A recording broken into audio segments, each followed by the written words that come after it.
Allahabad high court ने एक मामले में अहम फैसला सुनाते हुए कहा है कि लिव इन रिलेशनशिप में पति पत्नी की तरह रहने पर भी दहेज हत्या और दहेज उत्पीड़न की धाराओं में केस चलाया जा सकता है। अदालत ने अपने फैसले में कहा है कि दहेज हत्या या दहेज उत्पीड़न से जुड़े मुकदमों के लिए वैध शादी का होना जरूरी नहीं है। अगर वयस्क जोड़े पति पत्नी की तरह लिव इन रिलेशनशिप में साथ रह रहे हैं तो ऐसे मामले में भी दहेज उत्पीड़न की धाराओं में आपराधिक कार्रवाई की जा सकती है। महज लीगल मैरिज नहीं होने के आधार पर आरोपियों को छूट नहीं मिल सकती है। यह आदेश जस्टिस राजवीर सिंह की सिंगल बेंच ने प्रयागराज के आदर्श यादव की याचिका को खारिज करते हुए दिया है। प्रयागराज के कोतवाली इलाके के रहने वाले आदर्श यादव का एक युवती के साथ प्रेम संबंध था। दोनों लिव इन रिलेशनशिप में पति पत्नी की तरह साथ रह रहे थे। युवती आदर्श यादव के घर पर उसके साथ ही रहती थी।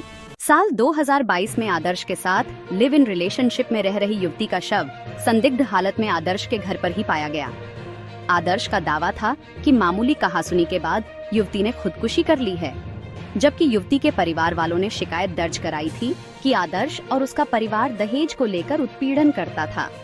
पुलिस ने इस मामले में जांच के बाद आदर्श यादव के खिलाफ दहेज हत्या और उत्पीड़न की धाराओं में चार्जशीट दाखिल की थी। आदर्श यादव ने पुलिस चार्जशीट के खिलाफ कोर्ट में याचिका दाखिल की थी, जिसे निचली अदालत ने खारिज कर दिया था।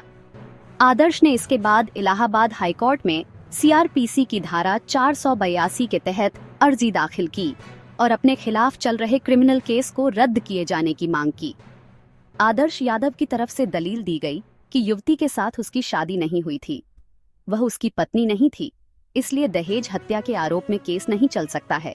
हाई कोर्ट ने इस मामले में सुनवाई पूरी होने के बाद अपना फैसला सुनाते हुए कहा कि दहेज हत्या और दहेज उत्पीड़न का केस चलाने के लिए वैध शादी का होना जरूरी नहीं है।